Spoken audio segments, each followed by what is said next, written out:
Hello everybody and welcome back to another forecast. In today's video we're looking at today and tomorrow's severe weather threat. They had this out on a day 6 outlook which went all the way to a day 4 with a 30% region for severe weather as shown by the day 4. It's not here at the moment obviously because it's today's severe weather event. They had their huge area and they even instituted a day 4 30% outlook. So they knew this was going to be a very severe day and it is here today. So at the moment we have an all hazards threat for basically a pretty big portion of the United States. Oklahoma and Missouri are the main threats here.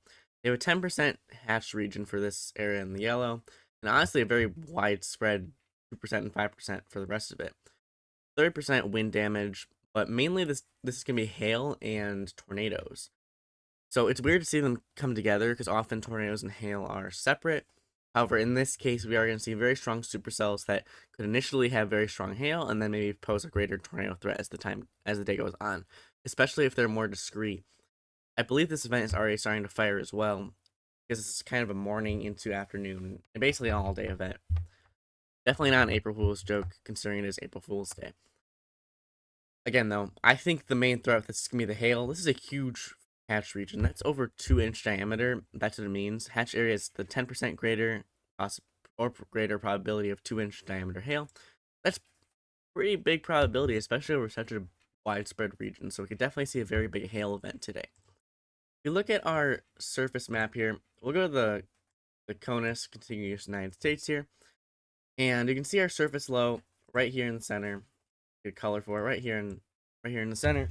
This is drawing up a lot of warm and moist air from the Gulf of Mexico, and you can see it on here, right? It's this huge warm sector, a lot of warm air.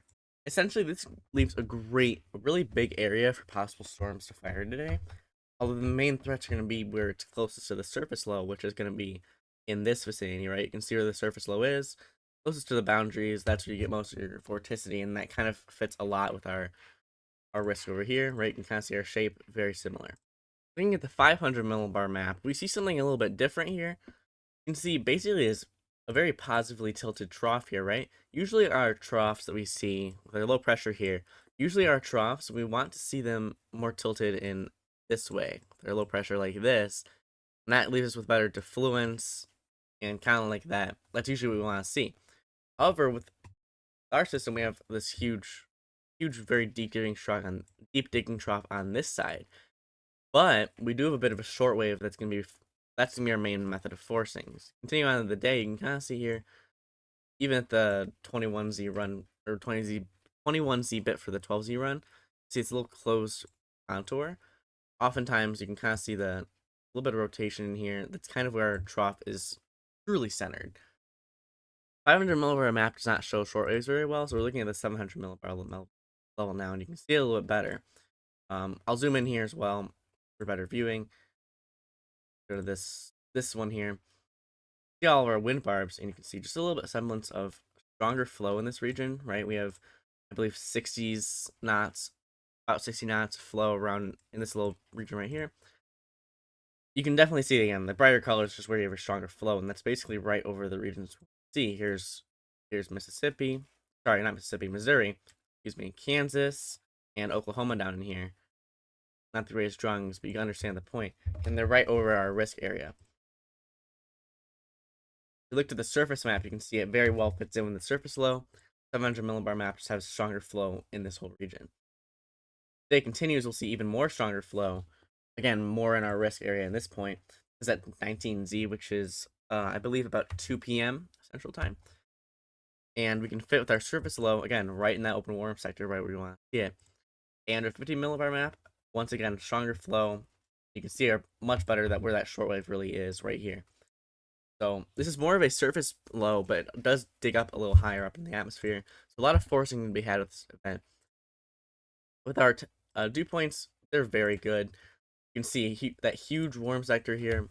Plenty of good moist air. This is almost 70s dew points in Missouri here. So I believe 70s, plenty of just widespread high 60s dew points across the country. And these are continuing even in the overnight hours after everything goes through. Now we're going to look at the HRRR model, which will show us simulated reflectivity. This shows us essentially what we'll see on radar. And already what I'm seeing is if I look at Oklahoma, you can see it right here, exactly what you would want to see. A very discrete supercell right there. Might even be able to get to a closer sector, and you can just, even from the HRRR, you can see what we'll be looking at. Possible discrete supercells. You can even see the little flying eagle here that you'll see from supercells, kind of like this. Very well defined. You can see very large, hail signatures. This is just lots of strong updrafts. You can see all these pinks here. That's to mean our strong hail, and that's what we're seeing. We'll probably have people out there to see all these strong hails, but lots of cape to be had with this atmosphere. You can tell with just how strong these are. Speaking of cape, I'll look at that right now. Looking at mean layer cape, you can see a very widespread destabilized region here over Oklahoma, as well as surface space cape, same difference, very widespread destabilization. Over the Missouri area, this is kind of my bimodal setup in some sense. The Oklahoma setup is more of a dry line, and Missouri is more of a conditional, um, robust supercells that go on their own. Here, though, same thing. You can see if we look at MU cape, which is most unstable, this is the most cape we could see in this region. Definitely plenty of it to be had. A big widespread region here. Mean layer cape, it's already becoming basically destabilized by 20Z, which is 1 or 2 p.m. around that time. I believe that's 3 p.m. Central Time. Another thing I like to look at a lot of the times on this channel is vorticity and 3 cape. What we can see here is along vorticity boundaries, which is usually our cold fronts and our warm fronts, 3 cape is also shown here. When you get 3 cape in vorticity, that means any low level vorticity, like so, will get stretched into the vertical due to the high 3 cape. Looking at the Missouri sector for this, originally you don't see very good signatures of this, but as 3 cape increases as daylight heating goes on, you can see a little bit of surface vorticity in this whole region, kind of at this tri-point right here. Our surface low is centered somewhere around here at this point, right in here. Surface low is around here. That means we're seeing a lot of strong forcing and likely strong surface vorticity. See a lot of these, again, very conditional with all this 3 cape, but if a singular few supercells can take advantage of this, they will be in a widely destabilized region, plenty of vorticity, plenty of shear, and plenty of instability. That means we'll have very good supercells in this region. The Oklahoma bit is more, again, more of a dry line setup. If you look at dew point here, a little messy with all these lifted index, the lifted index here, but you can understand what we're seeing. You can see our drier air in this half and our much more moist air on this half. So we'll put a dry line somewhere around here, black line.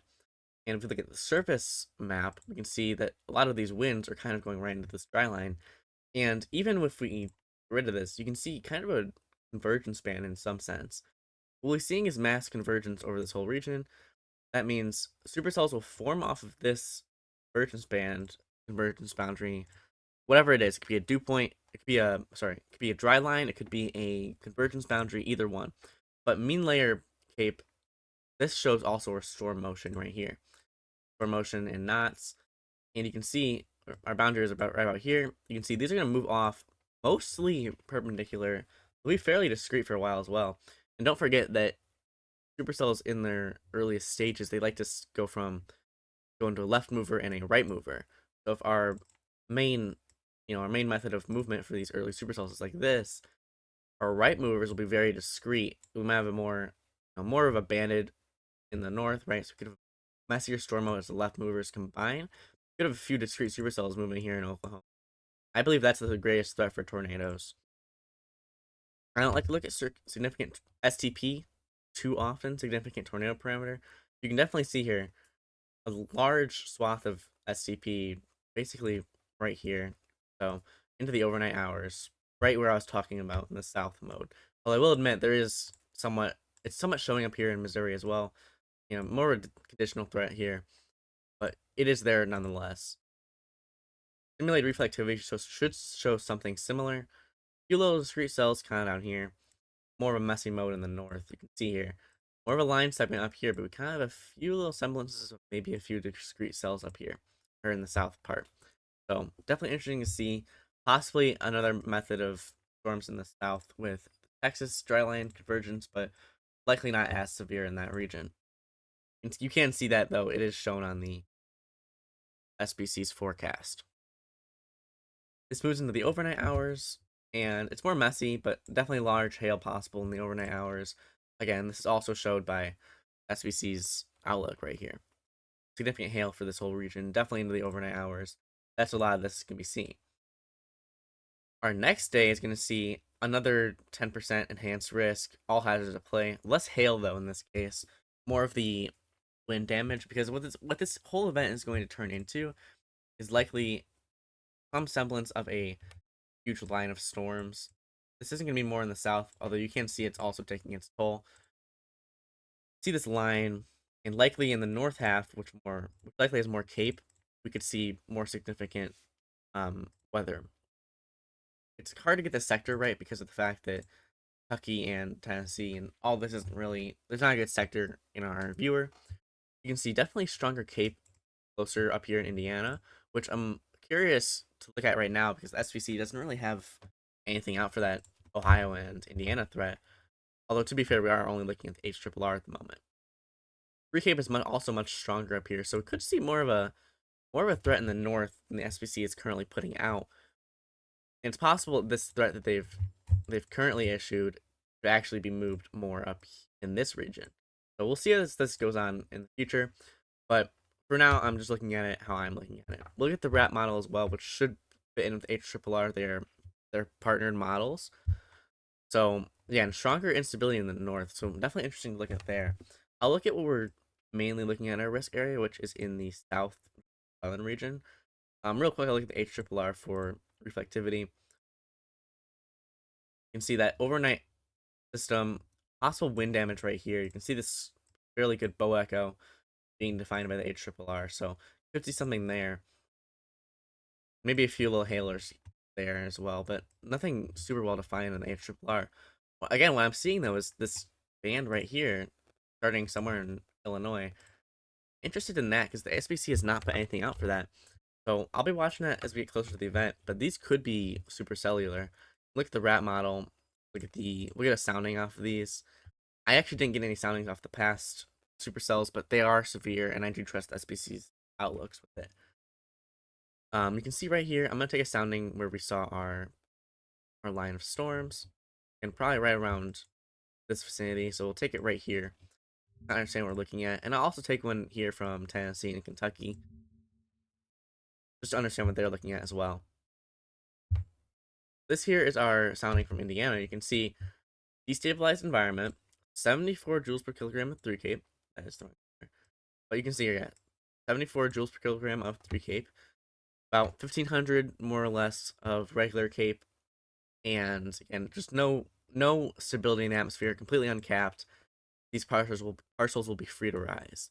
Not super fat cape, so that's why we aren't seeing really a hail risk, because our main hail growth zone is in this region right here. Strong cape in this region, so like you can imagine, we see more of a cape like this. That is more indicative of stronger hail because of fatter cape in this region. In that hail growth zone, that's where we see our hail embryos grow and really get those big gorilla sizes, 2 inches and more. We do see though in the photograph is low level shear, more unidirectional, but compared to where our right mover would be, this is shear in the lower levels, and slight jutting off as you go on higher into the atmosphere. Definitely something interesting there. Just not super well defined shear, but we could see maybe a QLCS situation where you have a line of storms, maybe a few little embedded spots for tornadoes. So something to look out for in that regards.